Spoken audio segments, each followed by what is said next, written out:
They wife should always stand up, it's common sense. At a family gathering, I, being 9 months pregnant, had been preparing meals and greeting guests since the morning. So, I was taking a break on the sofa in the back. When my mother-in-law found me resting, her expression changed drastically, and she approached me to say that, "I'm sorry, my stomach is starting to tighten." I was in too much pain to stand up, and I apologized but couldn't get up from the sofa. Seeing that I couldn't stand, my mother-in-law gave up and started to walk away, but then she turned back and, unbelievably, kicked me in the stomach. Fortunately, I quickly curled up to protect my stomach, and the pain was minimal. "Humph, it's your useless body that's to blame." This was a line I had heard all too often. Being oppressed regularly, but I was speechless from the shock of being kicked in the stomach. A certain individual had silently witnessed this scene, and once my in-laws had taken their seats. My name is Amy Smith. I'm a 32-year-old homemaker. I was living happily with my husband Tyler and our 3-year-old son. I am currently pregnant with our second child and have just reached the 9-month mark. Before we found out that I was pregnant, my husband had been assigned to work abroad, alone. Although he insisted on staying in Japan. I didn't want him to give up on his dream of working overseas, a goal he had since we started dating. As I continued to push him, we eventually agreed that he would be abroad for 3 years only, and then he left. While I was happy to have supported my husband's dream, I had one major concern. I'm talking about the subtle yet malicious mistreatment from my mother-in-law and father-in-law. When my husband was around, they adored us as a couple, but in his absence, they subjected me to daily verbal abuse. In front of my husband, they acted like kind in-laws, so I always tried to bring him along. But now, facing the prospect of enduring their sly mistreatment by myself for 3 years, I feel disheartened. However, not wanting to add to my husband's worries, and knowing their affection for him, I couldn't bring myself to discuss it with him. At first, I did everything they asked, hoping to win their approval, but it only ended up leading to more resentment. I just want to get along with my father-in-law and mother-in-law.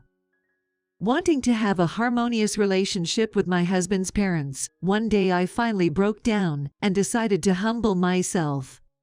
But when I tried, the response they gave me was shocking. "Even though you stole our precious son from us." That's what my mother-in-law blurted out. "Ever since he married you, he hardly pays attention to us anymore." I finally understood the cause of their subtle harassment. Blinded by their overbearing love for their son, they were jealous of me, his wife. If that's the case, I can come visit with him anytime. Surprised by their unexpected confession, I still wanted to find a solution and began to offer various suggestions. "The best thing that you could do is to be gone from our son's life." "That's right, then he might start to pay attention to us again." Hearing my mother-in-law's wishes, I couldn't believe my ears. Their wish for our divorce, because they felt their son's love for them had diminished, gave me goosebumps. And the distorted nature of their love was honestly frightening. "Is it so wrong for your son to start a new family?" I timidly asked them. "They new family? That's absurd. We're his only family, no matter how old our son gets." Realizing the extraordinary love my in-laws had for their only son, I was left speechless. "I love my husband. I want to get along with you too, but I have no intention of leaving him." Normally considered mild-mannered, I couldn't back down at this critical moment. Seeing my resolve, my mother-in-law sneered and retorted, "Do you really think you won't leave him, no matter how we treat you?" From that day on, far from abating, their insidious behavior only intensified. At its worst, they sneakily added shrimp to the fried food, knowing full well about my shrimp allergy. Just as I was about to eat unknowingly, my husband noticed the shrimp at the last moment. My husband, who had repeatedly emphasized my shrimp allergy, spoke to his mother with a slightly angry tone. Shrimp was in this. Oh, sorry, this was actually a gift, and I forgot you said shrimp was off limits. My mother-in-law, making excuses, apologized to me repeatedly. My husband seemed satisfied and asked her to be more careful in the future, and the issue was resolved. But as this conversation took place, my mother-in-law was stepping on my foot under the table. I had been living a somewhat peaceful life, managing to avoid such troubles, until one day, my husband was assigned to work overseas. Next to me, who was thrilled for my husband, my in-laws' faces lost all color. Overseas, isn't that tough on the kids and your wife? In reality, my father-in-law just didn't want to be separated, yet he used us as his reason. When my husband explained that we had discussed this together, I knew their anger would quickly be directed at me. Amy, have you considered how your son feels? My in-laws, unsatisfied with our decision, started questioning me like an interrogation. Seeing this, my husband lost his patience. Enough from both of you. Working overseas has always been my dream. Amy is just supporting me in this. He immediately stood up for me. We do support you, it's just that now isn't the right time, right? My father-in-law seemed a bit apologetic, but was still not in favor of our decision. That's right, and our grandson is only 3 years old, right? It's just too much for Amy. My mother-in-law, somehow always bringing up my name, sounded as if she was on my side this time. I'm fine with it. My husband and I have discussed this and decided to give it our all. I spoke up, my voice trembling slightly, trying to be strong so my husband wouldn't worry. Realizing our resolve, my in-laws reluctantly seemed to accept, though with a hint of disappointment. That night, perhaps feeling sorry for his parents, my husband suggested we all have dinner together. Since the shrimp incident, I had been avoiding eating with them, but I decided to endure it for my husband's sake. Then let us women prepare and do our best together. You relax, okay? My mother-in-law, excited to cook for her son after a long time, eagerly went into the kitchen. Hesitant to be alone with either of them, I steeled myself and followed her into the kitchen. Sending our precious son overseas, aren't you worried he'll come back and leave you? I felt my blood run cold at my mother-in-law's comment, still hoping for our breakup. Deciding it was futile to engage, I quietly started to prepare the food. While we were both busy with the ingredients, she spoke to me. Hey, Amy, could you bring that pot over to the table? It's cooled down. Busy with my tasks. I immediately grabbed the pot handle with my bare hands as she instructed, but it was so hot I instinctively let go. The pot, filled with steaming hot stew, fell to my feet. I ended up with burns on my hands and feet.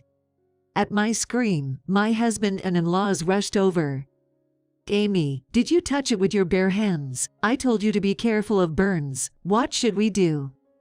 My mother-in-law pretended to be panicked but did nothing. Seeing this, my husband immediately told her to bring a towel and ice.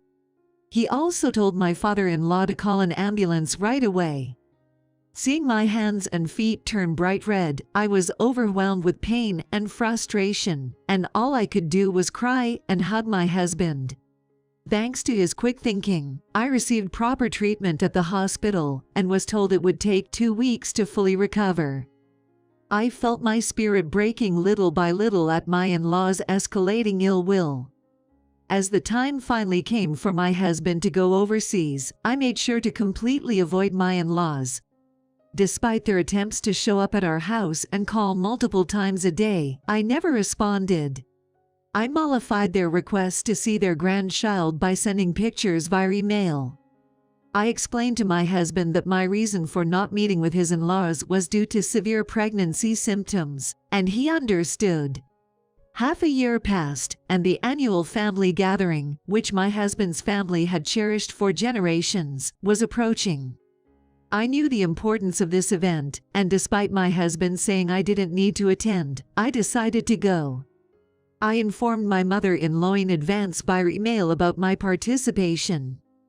her reply, hinting at finally getting to vent her frustrations towards me, brought back the memories of the burn incident and intensified my fear. Then, the day of the gathering arrived. I greeted my in-laws briefly and then spent most of the time with relatives close to my age, keeping my distance from them. A wife should always be standing, it's common sense. At the family gathering, I had been busy since the morning with meal preparations and welcoming guests. Being 9 months pregnant, I took a break on a sofa in the back. When my mother-in-law found me resting, her expression changed drastically, and she approached me to say that, "I'm sorry, mother-in-law, I'm feeling a bit of tightening in my stomach."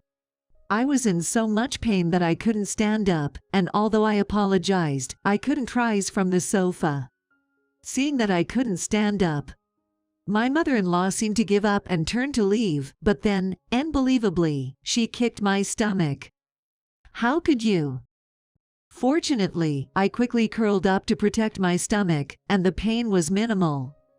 "Humph, it's your useless body that's to blame." That phrase was all too familiar to me, who had always been oppressed, but I was speechless from the shock of being kicked in the stomach. A certain individual had silently witnessed this scene, and once my in-laws had taken their seats, "Mom, what did you just do to Amy on the sofa?" Someone had shouted this loudly, causing everyone, including myself, to turn in the direction of the voice.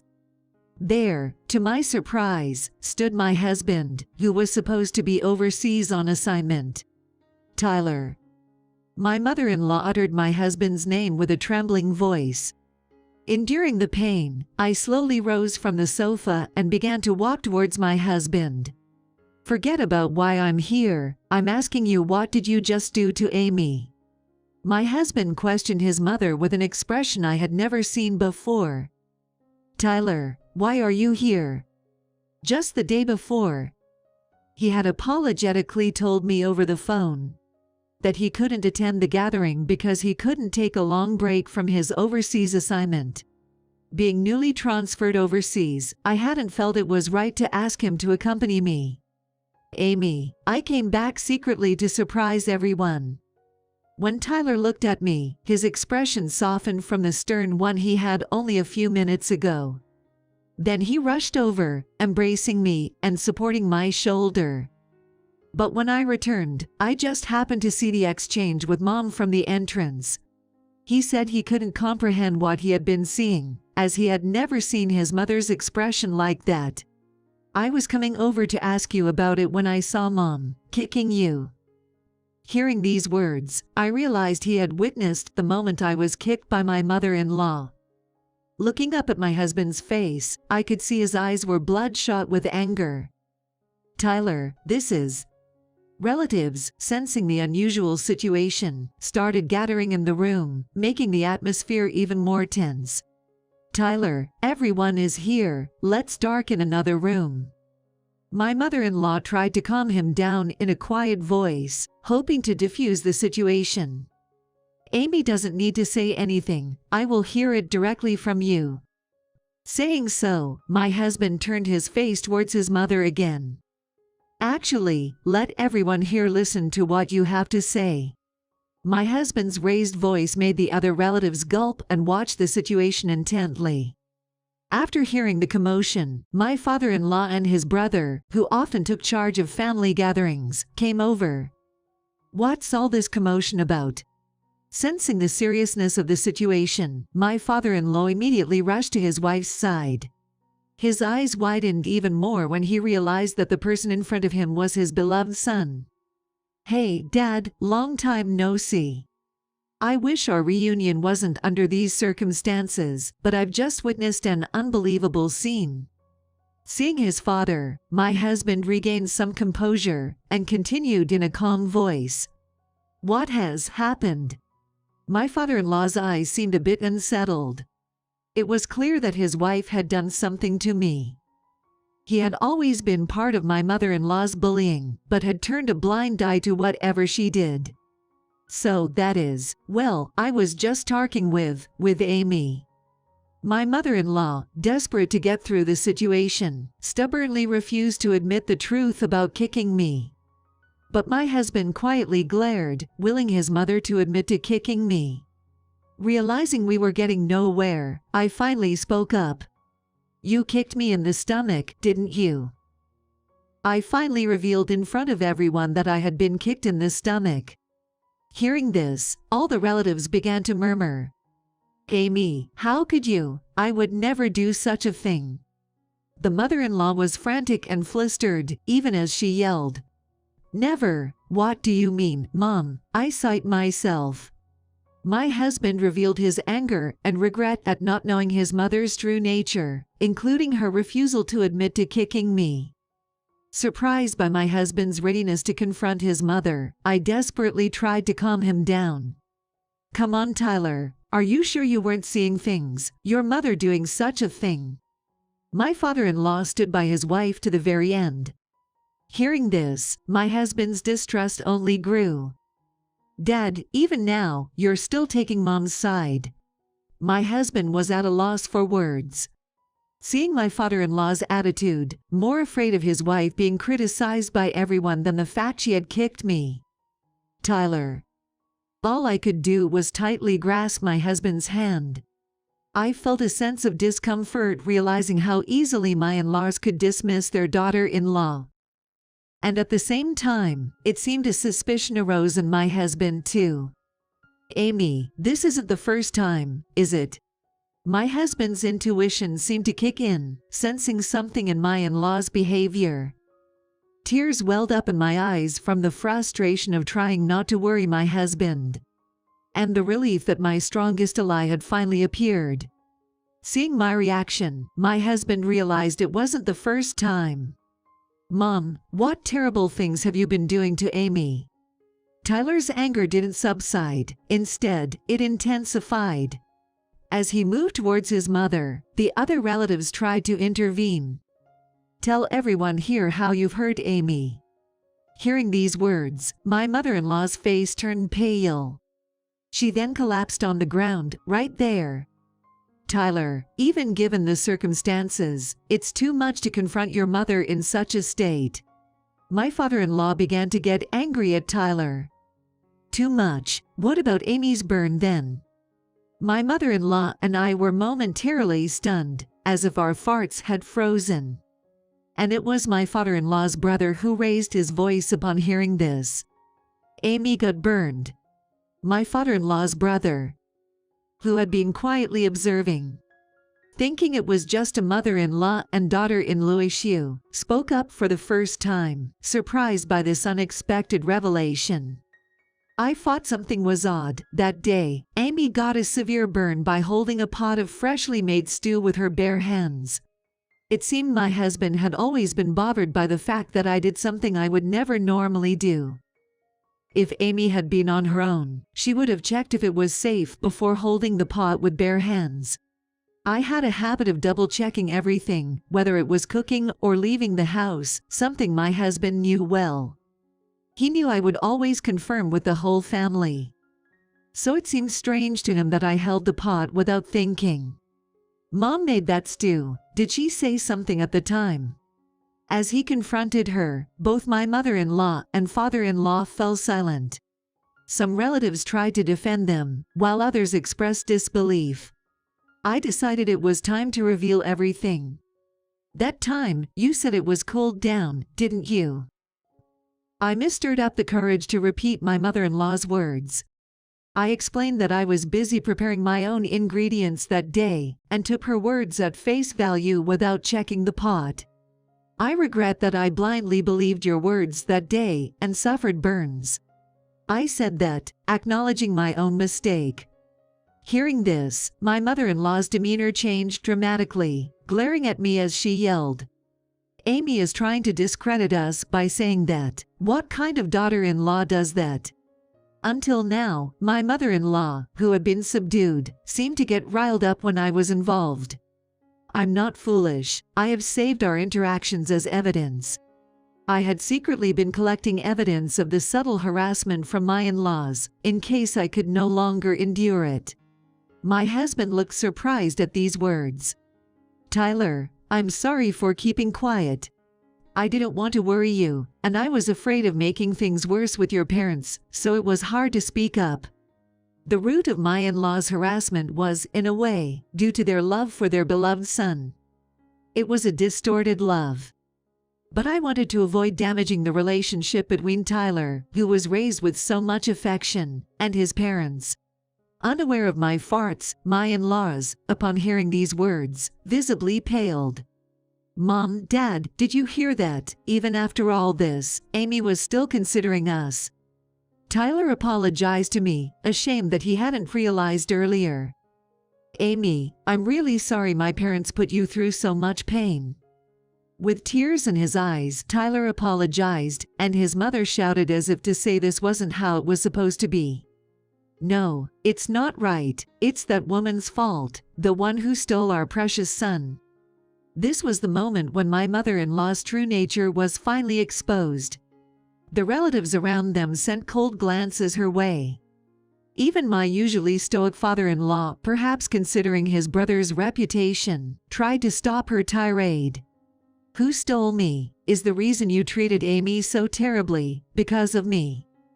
Tyler was speechless at this unexpected revelation.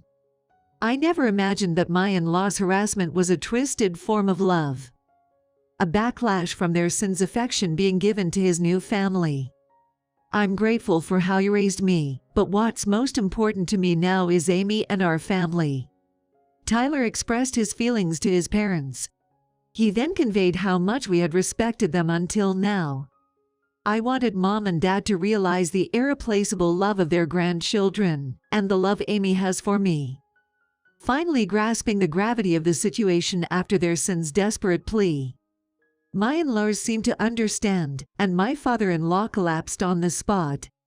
"Mom and Dad, you destroyed Amy and your grandchildren's love, as well as my trust, with your own hands." Hearing those words, my mother-in-law finally realized she had disappointed her precious son, and large tears overflowed from her eyes. Seeing her slump down and cry out in despair, my heart ached a bit for this woman who was being disowned by her beloved son. Yet, on the other hand, there was a greater sense of relief, feeling it was a case of reaping what she sowed. It was my father-in-law's brother who broke the hellish atmosphere of the room. "Come on, this isn't a spectacle. The four of you, please move to a quiet room." With those words, the other relatives, feeling a bit awkward, dispersed in different directions. Receiving words of sympathy and encouragement to rely on others, I gradually felt the tension unraveling within me. Supported by my husband's arm, we moved to a quiet room as suggested by my father-in-law's brother. Once the four of us were inside, an awkward silence filled the air. My husband seemed eager to ask more questions, barely able to restrain himself from confronting the two. However, seeing my in-law's exhausted appearance, he found it difficult to start speaking. Then my father-in-law's brother entered the room. "Now we can finally have a calm discussion. Is it true that you've been covertly bullying Amy?" With a stern expression, he asked them directly. My father-in-law pondered for a while before finally nodding quietly, as if in resignation. Seeing his nod, my husband couldn't contain himself any longer, and exclaimed, "Having to endure all this while protecting our child and the baby in the womb, I'm ashamed to have such parents." He vented everything as if speaking on my behalf. It came out that the shrimp allergy incident, the burns, and the kicking had all been aimed at me. I can't comprehend how Mom and Dad could hurt Amy, causing her injuries. My husband's disappointment deepened, realizing the extent of their malevolence was even worse than imagined. It was my father-in-law's brother who put an end to the situation. "Tyler, that's enough. As your uncle, I'm deeply ashamed of my brother's actions, and I apologize from the bottom of my heart." He apologized to us deeply and then rushed over to his brother, my father-in-law, striking him hard on the cheek. "As your brother, I can't forgive what you've done. Don't show your face at family events anymore." With that, he instructed my in-laws to leave immediately. Although my in-laws seemed like they wanted to say something to me, the fact that they had kicked my stomach was unchanged. I ignored their expressions and stayed close to my husband, not leaving his side. As my in-laws disappeared from view, I finally felt the ordeal was over, and feeling relieved, I broke down in tears. I don't remember much after that, but my husband stayed by my side until the end. After the discovery of my in-laws' malicious bullying, my husband forbade them from visiting our home or contacting us. Thankfully, this meant fewer encounters with them, and gradually, my emotional wounds started to heal. The 3-year overseas assignment was cut short to 1 year by my husband, who didn't want to be away after what had happened, and he returned to Japan. Initially, I was a bit perplexed, but I supported his decision, prioritizing the safe arrival of our second child. Now, we're a family of 3 again, eagerly awaiting the birth of our second child. My in-laws still try to mend our relationship, sending apology emails almost daily. When I express my fear of meeting them, my husband continues to prioritize my emotional well-being. My in-laws' exhausted state quickly became the talk among other relatives, with rumors spreading rapidly. Most seem to believe it's a case of them getting their just desserts. With my husband and other relatives on my side, my in-laws are powerless. So, once our second child is born, I plan to let them see their grandchild. However, I have no intention of repairing the relationship with them. From now on, I'm committed to working together as a family of 4 to live out a normal life.